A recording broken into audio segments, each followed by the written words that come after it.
The Montana wind, even in the late spring of 1877, carried a bite that seemed to mirror the chill in Elias Thorne's heart. His ranch, nestled deep in a valley, felt too big, too quiet, since his wife, Martha, had passed on.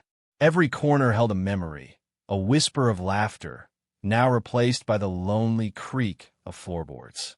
He was a man built of muscle and silence, his hands rough from years of working the land, but his spirit was bruised and tender. His world now spun around one person, his young son, Thomas. Thomas, with his bright eyes and a mop of unruly brown hair, was a living piece of Martha, and Elias guarded him fiercely. He saw dangers everywhere, in the rustling leaves, in the distant shadows, and especially in strangers who sometimes drifted through their isolated valley. He had to be strong for Thomas. He had to keep him safe, even if it meant being hard and unyielding. Thomas, barely 5 years old, often wandered off, chasing after butterflies or examining curious stones by the creek. These small adventures always sent a jolt of fear through Elias. He'd call out, his voice rough with worry, until he found the boy, usually absorbed in some tiny wonder. He'd scoop Thomas up, holding him tight, a silent promise to protect him from a world that had already taken so much. Elias carried the weight of his grief like a heavy cloak, and beneath it, a constant, watchful fear for his son. One afternoon, as Elias was mending a fence post, a figure appeared on the dusty trail leading to his ranch. It was a woman, her clothes covered in trail dust, her face smudged, and her shoulders slumped with weariness. She carried a small bundle wrapped in cloth, clutched close to her chest. Elias watched her approach, his hand instinctively going to the rifle leaning against the fence. Strangers were rare in this part of Montana, and usually they brought trouble.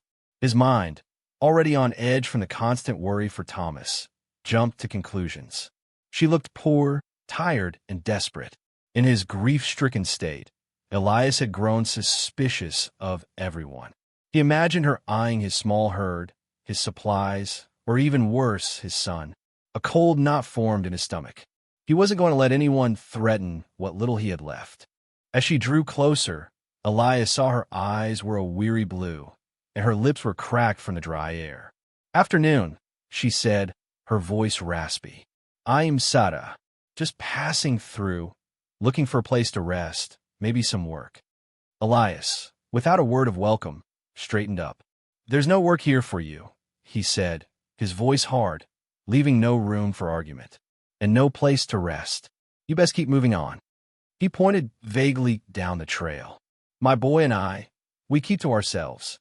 He watched her carefully, making sure she understood his meaning. He didn't want any trouble, and in his mind, she looked like trouble walking. Sarah didn't argue. She simply nodded, a quiet understanding in her tired eyes.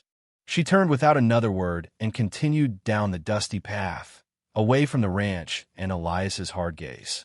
Elias watched her go, a small sense of triumph mixing with a nagging unease. He told himself he was right to be cautious, that he was simply protecting his son. But there was something in her quiet acceptance that pricked at his conscience, a fleeting thought he quickly pushed away. She walked a little farther, the sun beginning to dip below the mountain peaks, painting the sky in fiery oranges and purples. Her legs ached, and her stomach rumbled, but she knew better than to push her luck with a man as wary as Elias. She spotted a small creek winding through a patch of cottonwood trees, not too far from the ranch, but hidden enough by a rise in the land. It would do. With practiced movements, Sarah set down her bundle. She gathered a few dry sticks and carefully coaxed a tiny flame to life. The warmth felt good against the evening chill. She unpacked a meager piece of dry jerky and a crust of bread, eating slowly, making it last. The sound of the creek gurgling over smooth stones was a soothing lullaby.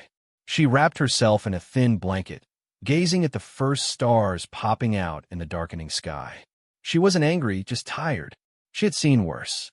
This small, hidden camp was her haven for the night. As dusk settled, painting the sky in soft grays and deep blues, Elias called Thomas in for supper. He waited, listening for the familiar patter of small feet, but heard nothing. "Thomas," he called again, a little louder this time, his voice cutting through the growing quiet. Still no answer. A cold dread began to curl in his stomach, quickly spreading through his chest. He checked Thomas's usual hiding spots, behind the woodpile, under the porch, in the small, dusty barn where the boy liked to pretend he was a cowboy. Nothing.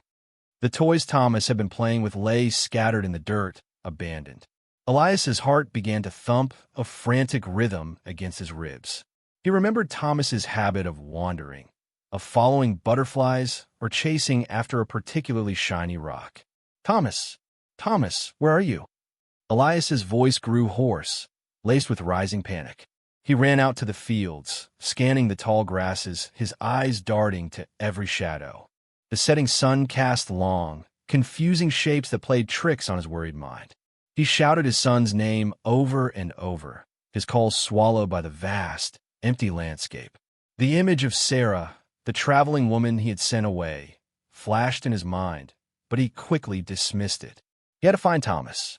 The thought of his son out there, alone in the darkening wilderness, made his blood run cold. He searched frantically, his fear growing with each passing minute. The darkness deepened, and a chilling wind began to sweep through the valley. Elias's throat was raw from shouting Thomas's name, and his legs ached from running. He had searched every nook and cranny of the ranch, his mind racing with terrible possibilities. His panic was a cold, hard lump in his chest, making it hard to breathe. He felt utterly lost, helpless. Then, through the gloom, a tiny flicker of light caught his eye. It was small, barely a pinpoint, but it was there beyond the rise where the creek snaked through the cottonwoods. A campfire. His mind instantly went to the traveling woman, Sarah. He had sent her away, but she had made her camp in that direction. Could Thomas have wandered that far? It was a long shot and a risky one, but Elias had no other ideas. Every other path was dark and empty. This faint light was his only hope. Swallowing his pride and pushing down his earlier suspicion, he started towards it, his boots crunching on the dry earth. Each step was heavy, filled with a mix of fear and a desperate, fragile hope.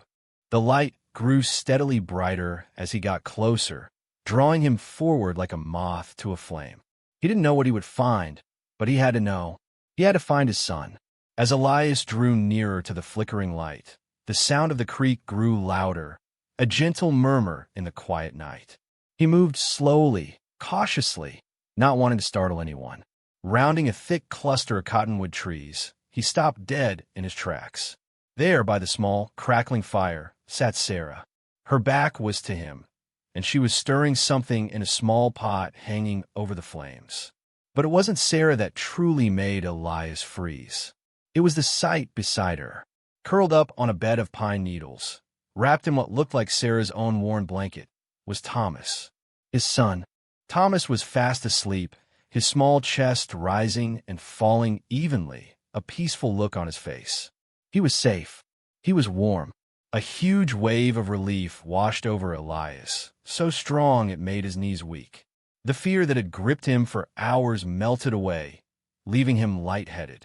He wanted to shout, to run to his son, but he held back.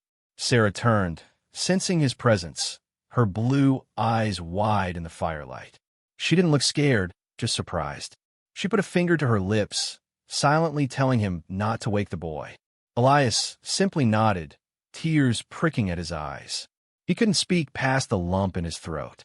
Thomas was here, safe, and it was all thanks to the woman he had so harshly sent away. Elias watched Thomas for a long moment, the warmth of the fire a stark contrast to the cold fear that had chilled him just moments before. He felt a deep, burning shame for how he had treated Sarah. He had judged her, seen her as a threat, and sent her away, only for her to show such kindness to his lost son. Guilt twisted in his gut, a heavy, unwelcome feeling. "Sarah," he finally managed to whisper, his voice rough with emotion. I'm so sorry. I was wrong." He looked at her, his eyes pleading for understanding. I was scared. I shouldn't have sent you away." Sarah looked from Elias to the sleeping boy, then back to Elias. Her tired eyes held no anger, only a quiet understanding. He just wandered up, she explained softly. Found him by the creek.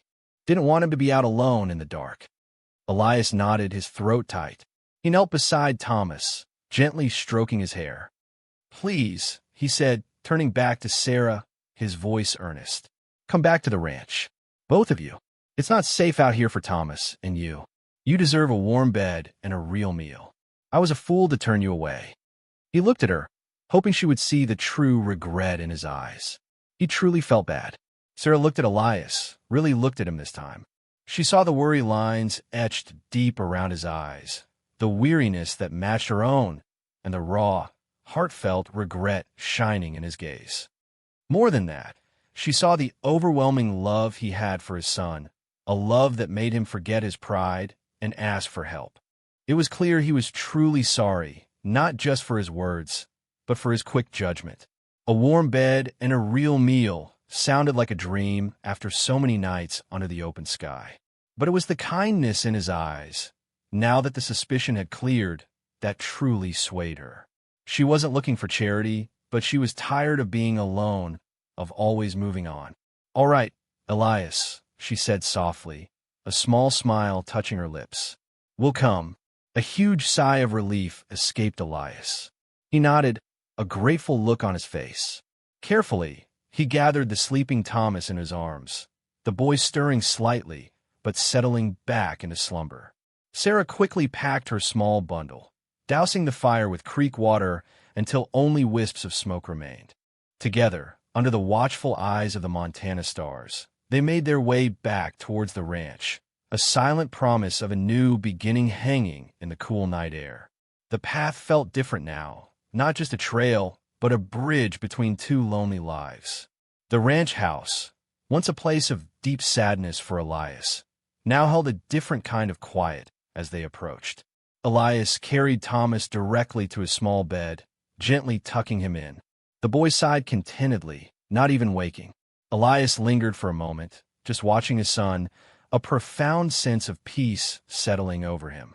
When he returned to the main room, Sarah stood awkwardly by the door, her bundle still clutched in her hand.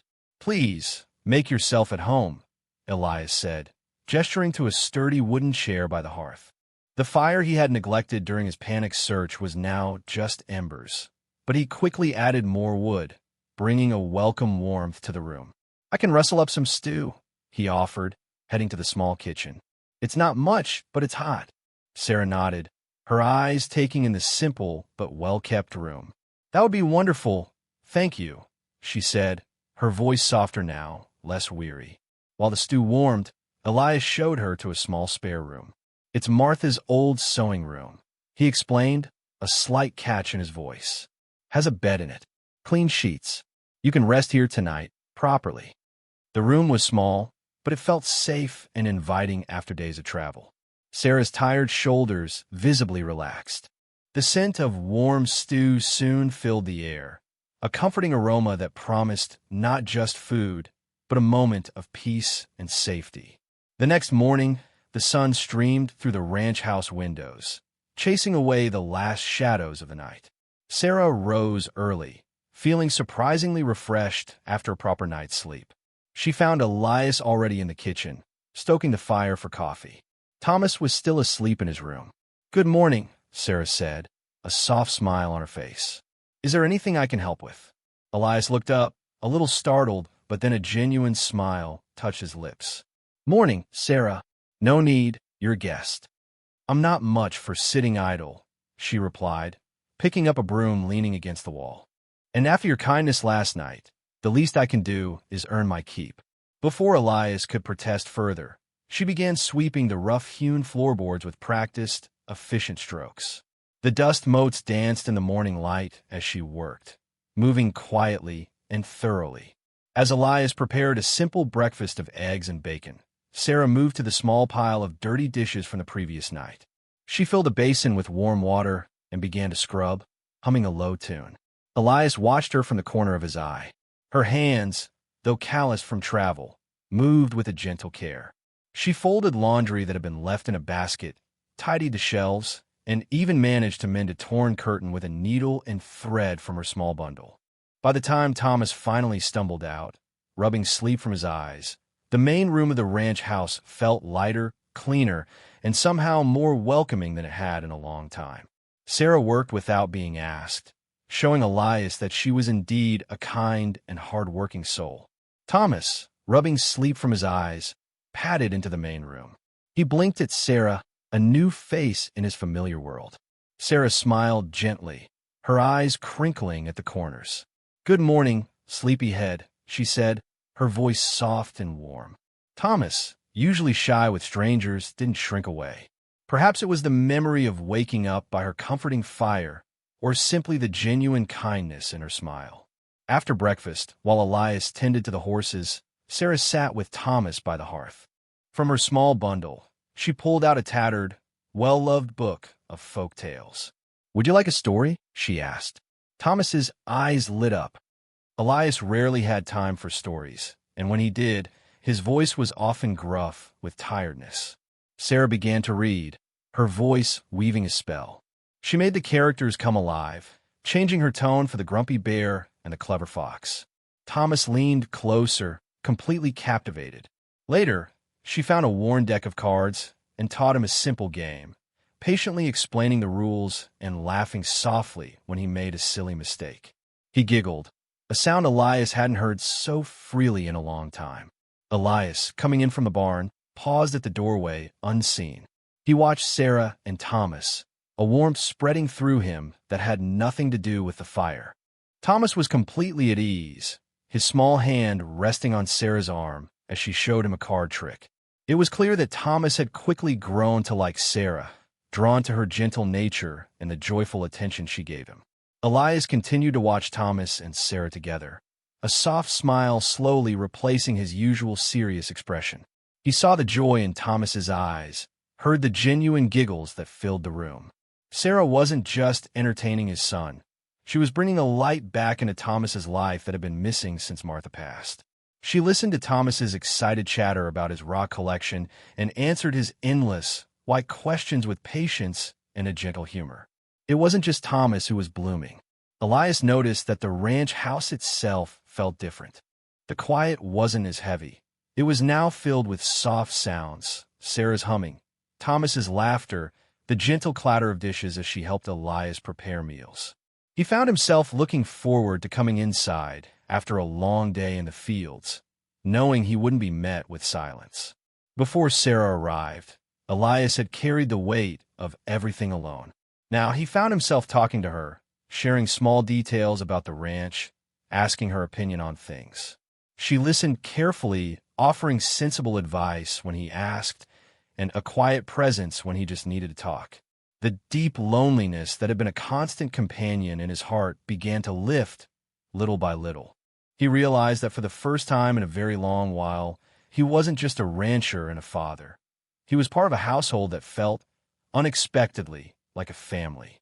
He watched his son's happy face, then glanced at Sarah, a new warmth spreading through his chest.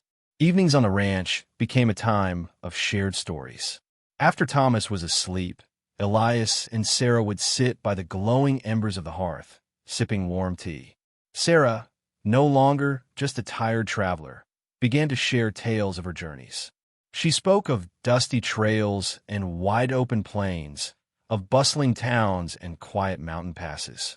She told him about the different people she had met, the hardships she had faced, and the small acts of kindness that had kept her going. Her voice was calm and steady, painting vivid pictures with her words. Elias, in turn, found himself opening up, something he hadn't done since Martha's passing. He spoke of the land, the challenges of ranching, and the quiet beauty of Montana. Slowly, he began to talk about Martha, his late wife. He spoke of her gentle spirit, her strength, and the way she used to laugh. It was painful, but as he shared these memories, he found a strange comfort in Sarah's quiet presence. She didn't interrupt or offer pity, just listened with understanding eyes. Sharing these pieces of his past felt like shedding a heavy burden he hadn't known he was carrying. In the soft glow of the fire, their stories wove together, two lonely souls finding common ground and a growing sense of connection. Days turned into weeks, and the seasons began their slow shift. Elias and Sarah fell into a comfortable rhythm, a dance of shared duties and quiet companionship. Elias found himself seeking out Sarah's company, not just for practical advice, but for the peaceful feeling she brought. He would often find her by the creek, sketching wildflowers with a small piece of charcoal, or patiently showing Thomas how to skip stones. Sarah, too, felt a change within herself. The endless road had been her only companion for so long, and the ranch, once a brief stop, was now a place of stability and unexpected warmth. She admired Elias's quiet strength, his devotion to Thomas, and the way he carefully tended to his land. She saw past his gruff exterior to the kind, wounded man underneath. They began to look at each other with a new tenderness, a soft spark of something more than just friendship. A glance shared over Thomas's head, a gentle touch as they passed a pail, a comfortable silence that spoke volumes. They found comfort in each other's presence, understanding each other's unspoken pains and hopes.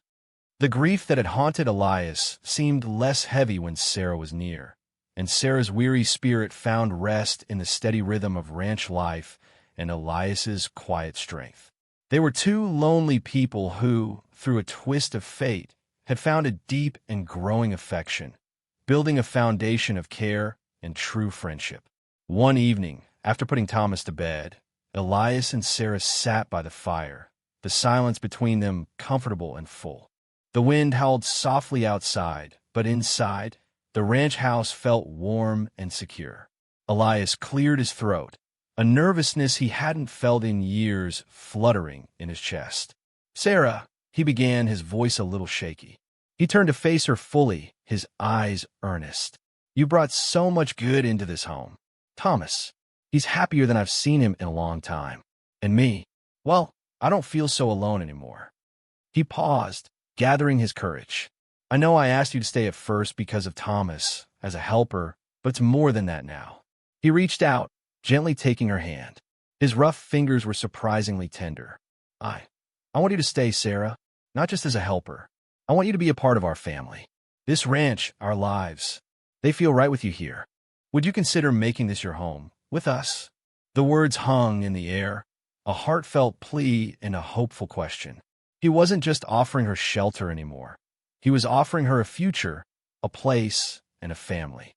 Elias looked at her, his heart open, waiting for her answer. Sarah's heart swelled at Elias's words. The quiet strength in his voice, the hopeful look in his eyes, and the tender grip on her hand spoke volumes. She had spent so long wandering, always looking for a place to belong, a place where she felt seen and valued. This ranch, this quiet man, and his sweet son had slowly, gently become that place. She thought of Thomas's bright laughter, the stories they shared, and the comfort of helping Elias around the ranch. She thought of the long, lonely nights on the trail, and how different they felt now. Here, she wasn't just surviving. She was living, truly living, surrounded by kindness and a growing affection. A warmth spread through her, stronger and more comforting than any campfire. A soft smile touched her lips, and her eyes, no longer weary, met Elias's. "Yes, Elias," she said, her voice clear and steady. "I'll stay. I like that very much." She squeezed his hand gently. The words were simple, but they carried the weight of a new future, a promise of a life built on trust, compassion, and the unexpected love that had blossomed between them. The wind outside seemed to sing a different tune now, not of loneliness, but of a hopeful beginning. Elias's face broke into a relieved smile, a smile that reached his eyes and chased away the last lingering shadows of his grief. With Sarah's agreement, the ranch transformed. No longer was it a place of quiet sorrow and heavy silence. Now, it echoed with the joyful sounds of life. Thomas's laughter rang out as he chased chickens. Sarah's gentle humming drifted from the kitchen as she baked fresh bread, and even Elias found himself whistling a tune as he worked in the barn. The house, which once felt too big and empty, now felt warm and lived in. Sarah added small touches, a vase of wildflowers on the table, a brightly colored quilt draped over the worn sofa. These simple things made it feel like a true home. Thomas blossomed under Sarah's loving attention. He was no longer a quiet, watchful boy, but a curious, outgoing child who loved to tell stories and explore with Sarah by his side. Elias often found himself pausing in his work, just to listen to the sounds of his family. The memory of Martha was still there, a soft ache, but it was no longer a consuming grief. It was now part of a larger, richer tapestry of life. The ranch was vibrant, filled with the energy of new beginnings. The sun seemed to shine brighter, the wind carried happier tunes, and the very air around the Thorn Ranch felt lighter, alive with the joy that Sarah and Thomas had brought. And so, Elias, Sarah, and Thomas truly began their new life together. The ranch became a place where hard work was met with shared laughter, and quiet evenings were filled with the warmth of family. Elias found joy in simple things again, watching Thomas and Sarah plant a small garden, or listening to them sing silly songs as they gathered eggs.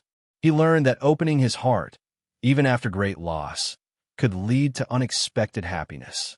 Sarah, who had once known only the endless road, now had roots. She found purpose and love in caring for the ranch and its inhabitants. Her gentle spirit brought peace to Elias and endless wonder to Thomas. She discovered that a true home wasn't just a place, but a feeling of belonging, a connection to others that made every day brighter. Thomas, surrounded by the love of Elias and Sarah, grew into a happy, confident boy. He had two loving adults to guide him, to tell him stories, and to show him the world. Their story became a quiet legend in the valley, a tale whispered around campfires of how a lost boy brought two lonely souls together.